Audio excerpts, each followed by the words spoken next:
नमस्कार दोस्तों, मध्य प्रदेश पुलिस आरक्षक वस्तुनिष्ठ सीरीज में आपका स्वागत है। यह सीरीज उन अभ्यर्थियों के लिए है जो मध्य प्रदेश पुलिस आरक्षक भर्ती परीक्षा की तैयारी कर रहे हैं। इस सीरीज में हम रोजाना पाठ्यक्रम से संबंधित सभी विषयों के सामान्य ज्ञान एवं तार्किक ज्ञान, बौद्धिक क्षमता एवं मानसिक अभिरुचि तथा विज्ञान एवं सरल अंक गणित से कुल 15 क्वेश्चंस पर विश्लेषणात्मक चर्चा करेंगे। इस परीक्षा से संबंधित सभी प्रश्नों का संपूर्ण संकलन प्रभात प्रकाशन की पुस्तक में दिया गया है। और अधिक प्रश्नों को पढ़ने के लिए आप इस परीक्षा से संबंधित हमारी पुस्तकों को Amazon या Flipkart से भी खरीद सकते हैं, जिसका लिंक नीचे डिस्क्रिप्शन में दिया गया है। तो चलिए शुरुआत करते हैं आज की वीडियो से। नंबर 1, राष्ट्रीय हिंदी दिवस कब मनाया जाता है? आपके ऑप्शंस हैं 4 सितंबर, 24 सितंबर, 14 सितंबर या 16 सितंबर। इसका सही उत्तर है ऑप्शन सी, 14 सितंबर। 14 सितंबर 1949 को हिंदी भाषा को देश की राजभाषा के रूप में चुना गया था। तभी से प्रत्येक वर्ष 14 सितंबर का दिन राष्ट्रीय हिंदी दिवस के रूप में मनाया जाता है। बढ़ते हैं अगले प्रश्न की ओर। अगला प्रश्न है, निम्न में से किस नदी का उद्गम भारतीय भूभाग में नहीं है? ऑप्शंस हैं चेनाब, रावी, महानदी या ब्रह्मपुत्र। इसका सही उत्तर है ऑप्शन डी, ब्रह्मपुत्र। चिनाब नदी का उद्गम स्थान है हिमाचल प्रदेश, वही रावी का है कांगड़ा जिला, महानदी का है रायपुर, तो ब्रह्मपुत्र का है तिब्बत।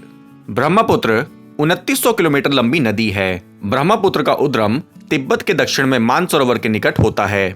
सवाल नंबर 3, विंग्स ऑफ फायर किनकी आत्मकथा है? ऑप्शंस हैं के नटवर सिंह, एल के आडवाणी, सचिन तेंदुलकर या एपीजे अब्दुल कलाम। दोस्तों, सही उत्तर है option D, APJ Abdul Kalam. Wings of fire Bharat के पूर्व राष्ट्रपति एपीजे अब्दुल कलाम की आत्मकथा है। इसके सह लेखक अरुण तिवारी हैं। यह अंग्रेजी में प्रकाशित पुस्तक है। चौथा प्रश्न है, भारत के किस प्रदेश में केन वन्यजीव अभयारण्य स्थित है? आपके ऑप्शंस हैं हिमाचल प्रदेश, गोवा, अरुणाचल प्रदेश या राजस्थान। इसका सही उत्तर है ऑप्शन सी, अरुणाचल प्रदेश। भारत में केन वन्यजीव अभयारण्य अरुणाचल प्रदेश राज्य में स्थित है। पांचवा सवाल है, पुस्तक गुलामगिरी के लेखक कौन है? आपके ऑप्शंस हैं बी आर अम्बेडकर, महाश्वेता देवी, ज्योतिबा फुले या काशीराम। दोस्तों, सही उत्तर है ऑप्शन सी, ज्योतिबा फुले। पुस्तक गुलामगिरी के लेखक ज्योतिबा फुले हैं। ज्योतिबा फुले महाराष्ट्र के एक लोकप्रिय समाज सेवक थे। बढ़ते हैं छठे प्रश्न की ओर। छठा प्रश्न है, एक फोटो फ्रेम की लंबाई और चौड़ाई 8 सेंटीमीटर गुणा 6 सेंटीमीटर है। यदि दोनों आयाम समानुपात में वृद्धि करते हैं तो फ्रेम की लंबाई और चौड़ाई में क्या अंतर होगा, जबकि फ्रेम का परिमाप 112 सेंटीमीटर हो जाता है? आपके ऑप्शंस हैं 5 सेंटीमीटर, 7 सेंटीमीटर, 6 सेंटीमीटर या 8 सेंटीमीटर।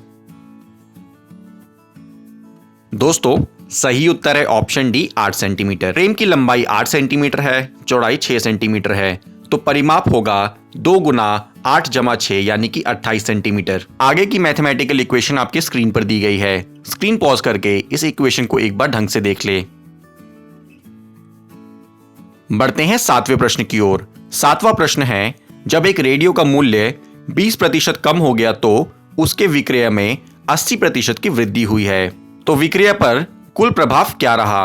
ऑप्शंस हैं 44% की वृद्धि, 75% की वृद्धि, 66% की वृद्धि या 44% की कमी। इसका सही उत्तर है ऑप्शन ए, 44% की वृद्धि। इसका सही उत्तर है ऑप्शन ए, 44% की वृद्धि। आगे की मैथमेटिकल इक्वेशन आपकी स्क्रीन पर दी गई है। बढ़ते हैं 8वें प्रश्न की ओर। 8वां प्रश्न है, एक संख्या में 2 अंक हैं जिनका योगफल 8 है। यदि इस संख्या से 18 घटा दिया जाए तो अंक प्रतिलोमित हो जाते हैं। संख्या ज्ञात करें। आपके ऑप्शंस हैं 80, 53, 62 या 71।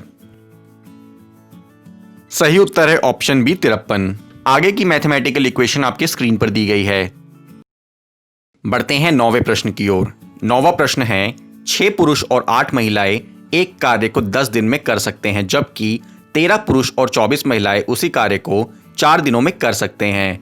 इसी प्रकार के कार्य को करने में 10 पुरुषों और 12 महिलाओं द्वारा लिया गया समय कितना होगा? ऑप्शंस आपकी स्क्रीन पर हैं।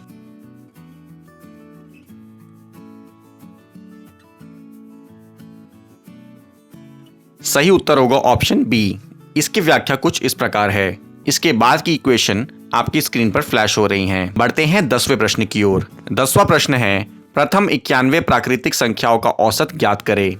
आपके ऑप्शंस हैं 45.5, 46, 45 या 91। इसका सही उत्तर है ऑप्शन बी 46। आगे की मैथमेटिकल इक्वेशन आपकी स्क्रीन पर दी गई है।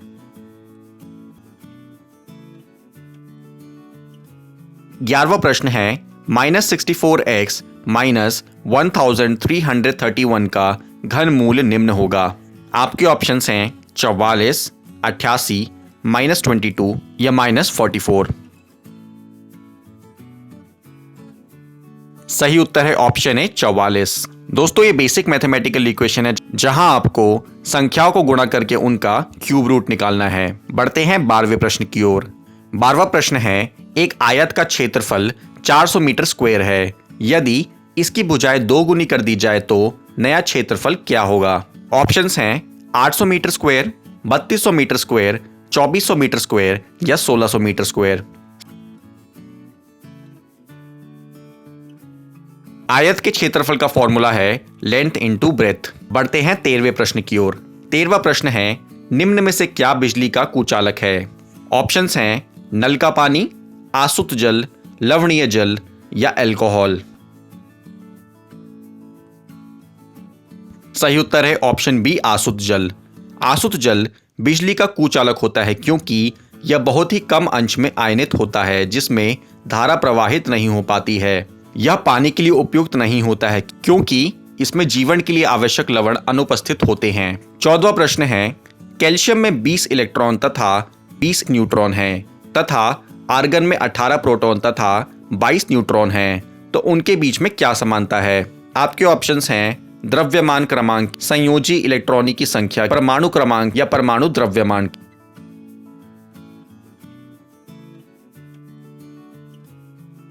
सही उत्तर है ऑप्शन ए द्रव्यमान क्रमांक। किसी परमाणु के नाभिक में उपस्थित प्रोटॉन और न्यूट्रॉन की संख्या का योग उस परमाणु का द्रव्यमान क्रमांक होता है। अतः कैल्शियम में परमाणु की संख्या 20 × 20 यानी कि 40 है और आर्गन में परमाणु की संख्या 18 × 22 यानी कि 40 है। दोस्तों, आज की वीडियो का अंतिम प्रश्न कुछ इस प्रकार है। सुदूर संवेदन यानी कि रिमोट सेंसिंग का निम्न अर्थ होता है। ऑप्शंस हैं टीवी रिमोट का उपयोग करना, दूर से सूचना एकत्रित करना, आसपास से सूचना एकत्र करना या दूरस्थ स्थानों को जाना। दोस्तों, सही उत्तर है ऑप्शन बी दूर से सूचना एकत्रित करना। सुदूर संवेदन का अर्थ है किसी वस्तु के सीधे संपर्क में आए बिना उसके बारे में सूचना एकत्रित करना। सुदूर संवेदन की तकनीक को संवेदक यानी कि सेंसर की प्रकृति के आधार पर मुख्यतः 2 प्रकारों में बांटा जाता है, एक्टिव और पैसिव। दोस्तों, आज की वीडियो में बस इतना ही। वीडियो पसंद आई हो तो वीडियो को लाइक और शेयर जरूर करें और अंत में चैनल को सब्सक्राइब करना ना भूलें और ऐसी और वीडियोस के लिए हमसे जुड़े रहें। धन्यवाद।